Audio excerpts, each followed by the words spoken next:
Bung Noel ada komentar? Kalau nggak saya berikan kepada Bung Andi. Silakan Bung Andi. Baik, terima kasih. Jadi Bung Andi dulu bentar. kalau saya sih melihatnya bahwa apa yang sudah dilakukan oleh Mahkamah Konstitusi ini sesuatu yang biasa saja, dalam arti ada dissenting. Memang keputusan-keputusan Mahkamah Konstitusi sudah sering melakukan dissenting. Bahwa orang mengatakan, oh ini pertama kali keputusan tentang pemilu dilakukan dengan dissenting. Ya kan N-nya baru 5. Pemilu langsung di Indonesia baru 5 kali. Jadi N-nya baru 5, sehingga dalam 5 kasus ini baru gini pertama ada proses dissenting di Mahkamah Konstitusi. Sehingga karena itu tidak bisa dibilang, oh ini sesuatu yang luar biasa. Nanti kalau sudah 10 kali pemilu, pasti akan ada dissenting, ada yang tidak ada dissenting. Mungkin juga tidak ada gugatan di Mahkamah Konstitusi. Kalau di Amerika kita bisa lihat, karena sudah 200 tahun itu pemilu. Nah, kalau ini N masih 5, jadi sesuatu yang ya biasa, dia berkembang dengan caranya sendiri. Dan kalau ada dissenting 3 dari 5, kalau saya melihatnya juga sesuai juga dengan bagaimana kenyataan dalam masyarakat. Jadi hakim hanya juga mengembangkan atau membuat keputusan yang kira-kira seperti juga dalam perasaan masyarakat. Masyarakat kita 24 juta memilih Bung Anies, 17 juta memilih Bung Ganjar, 96 juta memilih Pak Prabowo. Jadi kalau kita pikir 24 tambah 17 kira-kira 30-an juta. Jadi 40-an. 24 tambah 17. 40 sekian. 40 dibanding 96 ya kira-kira 3/5 juga. Persentase atau jumlah itu? Saya lupa. Jumlah. Oke. Bang Andi, koreksi sedikit. 24 itu 24. persentase.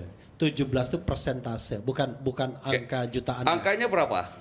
Angkanya nggak tahu. Yang jelas Kira-kira 58% kalau Pak Prabowo Jadi itu. 58 ditambah dengan itu. Jadi 24 juta kalau ininya kira-kira mirip-mirip 35 bagi saya begini. Bahwa ada dissenting itu juga sesuatu yang biasa. Kalau saya melihat materi dissentingnya pun kalau tidak salah isinya adalah meminta mestinya ada pemilihan ulang di beberapa daerah. Dia tidak melakukan diskualifikasi. Pemungutan suara ulang di beberapa daerah. Ada yang menyebut beberapa provinsi tertentu, ya toh? Nah, sehingga kalau itu dilakukan pun,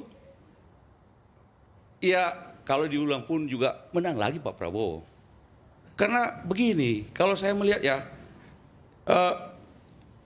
yang dikatakan dissenting itu di beberapa daerah tidak pernah ada dalam kesaksian di mana terjadinya kecurangan itu, di provinsi mana, kabupaten mana, kecamatan mana, kelurahan mana, TPS mana, berapa dampaknya per TPS itu. Oleh saksi maksudnya ini? Oleh saksi, saya tidak melihat ada kesaksian itu, sehingga kalau hakim membuat keputusan dissenting itu mengatakan perlu dilakukan pemungutan suara ulang di beberapa daerah.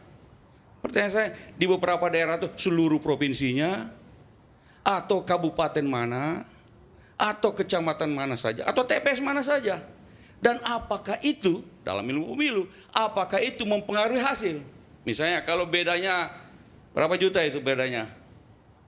30-40 juta misalnya bedanya, lalu kemudian yang terjadi kecurangan cuma 5 juta atau 1 juta, nggak ada gunanya diulang juga toh. Sehingga bagi saya itu juga sesuatu yang biasa. Karena itu yang paling penting adalah sekarang ini kita move on.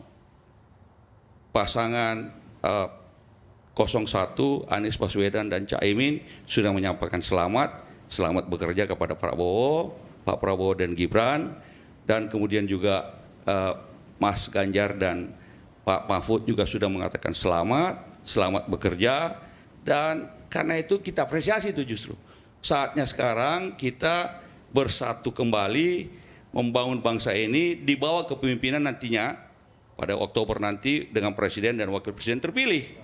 Nah, soal kemudian materi dalam perdebatan persidangan MK ini bisa saja menjadi perdebatan para ahli seperti yang atau pengamat yang kita lakukan sekarang ini, dan kita bisa berbeda pendapat tentang apa. Saya terserah concurrent dengan 5 hakim, dissenting dengan 3 hakim. Kan bisa juga begitu. Kita sebagai pengamat yang berada di luar. Kenapa begitu? Karena saya menganggap bahwa dissenting itu tidak pas. Tidak Gimana ada tidak pas dalam ya? kesaksian di mana terjadinya kecurangan itu. Oke. Di TPS mana, kelurahan mana, kecamatan mana, kabupaten mana, provinsi mana, dan berapa dampaknya, berapa yang curang itu. Karena begini, prinsip dalam pemilu setiap every vote count dan has to be counted. Setiap suara itu bermakna dan harus dihitung. Itu prinsip dari? Iya, dan kalau ada satu suara, misalnya di TPS saya 054 Cipayung, suara saya dianggap tidak sah, atau suara di TPS itu dianggap tidak sah, pertanyaannya harus dijelaskan kepada saya yang memilih. Kenapa suara saya tidak sah, dianggap tidak sah, dan harus dieliminasi, dan harus dilakukan pemungutan suara ulang. Nah, ini tidak ada dalam kesaksian itu. Tidak ada dalam kesaksian para saksi, para ahli, dan segala, termasuk yang ekonometri itu semua. Nggak ada, yang ada cuma berbagai macam teori-teori. Dan teori itu sendiri tidak pas ekonometri dipakai untuk membahas mengenai ilmu pemilu. Kenapa? Karena variabel-variabel yang digunakan tidak sesuai dengan variabel-variabel dalam ilmu politik tentang perilaku pemilih. Dia hanya mengambil satu variabel yang kemudian diregresikan, dikorelasikan dengan satu variabel lain. Lalu kemudian dianggap padahal dalam regresi itu harus multivariat, dan harus multivariat harus memperhitungkan semua variabel-variabel yang sudah baku dalam ilmu pemilu. Jadi intinya harus jelas kalau ada kecurangan di kelurahan mana atau di desa mana, Harus bahkan jelas. kecamatan mana, kabupaten atau kota mana, Betul. dan mempengaruhi jumlah berapa. Berapa jumlah yang terjadi kecurangan tersebut? Kalau jumlah Ya. yang diduga kecurangan itu melebihi selisih suara, ada alasan untuk melakukan pemilu ulang. Tapi kalau terjadi kecurangan, dinyatakan betul-betul terjadi kecurangan, tapi dari seluruh skop yang terjadi kecurangan itu jumlahnya cuma 1 juta suara. Di satu provinsi, misalnya di Bangka Belitung, pemilihnya cuma berapa? 1 juta lebih. Dari 1 juta lebih itu 1 juta terjadi kecurangan di Bangka Belitung. Misalnya, tidak mempengaruhi seluruh hasil pemilu. Karena apa bedanya? Berpuluh-puluh juta.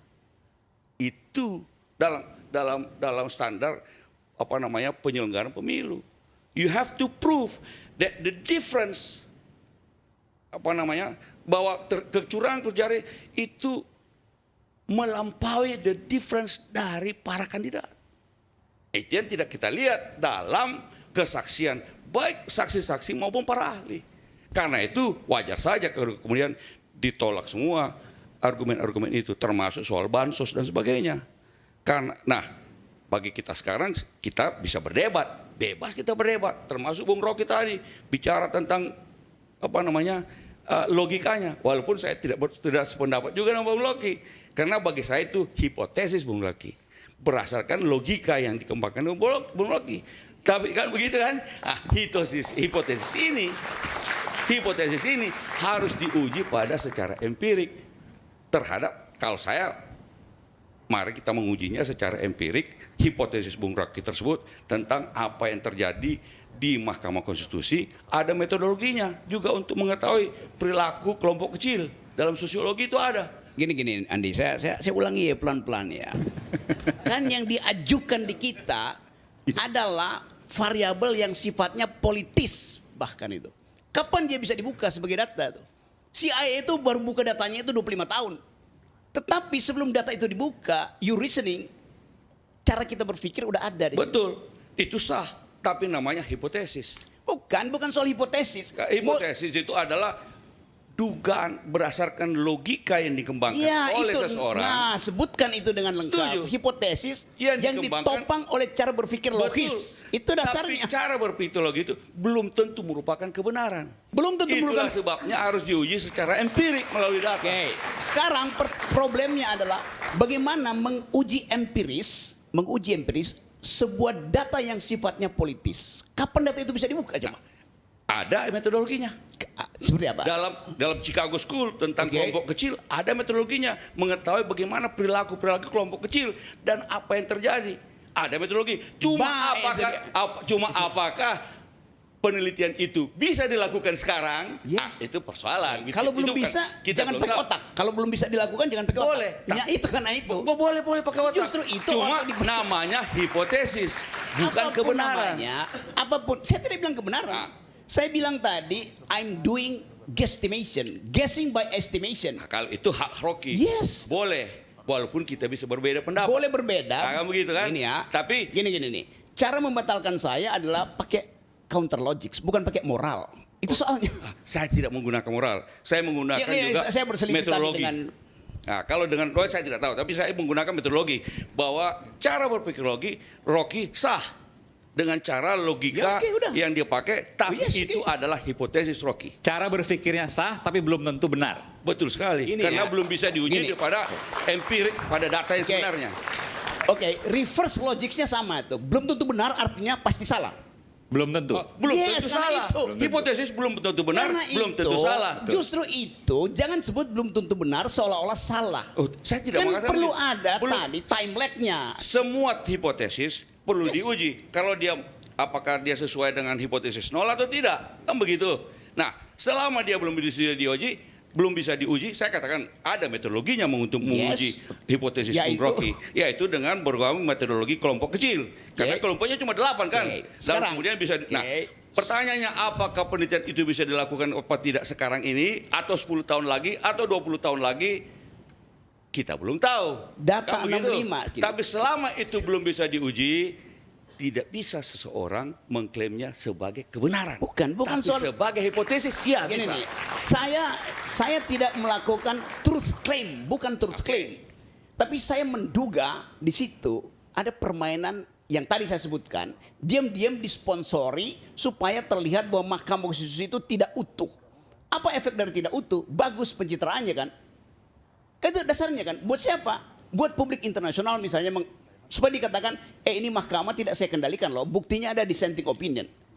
Nah itu yang kita periksa pada satu waktu nanti itu. Sama seperti. Baik. Nah, itu dugaan Rocky. Dugaan saya ini sesuatu dinamika biasa dalam kelompok kecil 8 hakim, yang 5 kemudian melakukan concurring, yang 3 dissenting. Dan itu juga biasa mewarnai. Ada kan sebagian memang orang tidak mau memilih Pak Prabowo. Itu nggak ada Kan soal begitu. kayak gini. Karena itu juga bisa tercermin dalam perilaku hakim. Iya itu Ya nggak kan ada. begitu. Karena itu dugaan saya ini sesuatu yang biasa. Hipotesis saya begitu. Ya. Kan begitu. Andi benar. Bahkan bukan sekedar dugaan, faktanya begitu. 5 yang melakukan penolakan, 3 dissenting itu. Terima aja sebagai data. Oke? Berarti tidak perlu dibicarakan. Saya memakai dugaan bahwa 5-3 itu adalah desain. Kan dasar berpikirnya begitu kan. Kenapa 5-3? Kenapa enggak 4? Karena kalau 4 itu yang 1 Soehartojo itu berarti pro. Hilang semuanya. Kenapa mesti Soehartojo yang pindah misalnya itu? Karena yang 3 ini betul-betul kukuh. Jadi tanpa sadar itu semacam dihipotesiskan, saya hipotesiskan. Ada satu kekuatan yang mendominasi, menghegemoni pikiran-pikiran publik sehingga terlihat bahwa oh ya negara ini demokratis karena ada dissenting opinion. Padahal itu dissenting yang sebetulnya dissensus yang dimanufaktur. Jadi kita mesti katakan itu manufactured dissent. Itu aja dasarnya. Oke, supaya nanti nggak berat sebelah karena yang berdebat hanya sebelah kiri. Hanya sebelah kiri. Ini adalah kelompok-kelompok yang menang, termasuk Bung Rocky katanya mengklaim kelompok yang menang. Nanti sebelah kanan yang juga kita akan saksikan. Tapi saya ingin sampaikan dulu. Orang bertanya kenapa kemudian ini masih dibahas. Ini dibahas bukan bicara soal untuk mengubah keputusan. Tapi ini dibahas agar tidak terulang sampai kapanpun dalam pemilihan Indonesia jika ada catatan yang kemarin disampaikan dalam dissenting opinion. Kita akan segera kembali. Rakyat bersuara.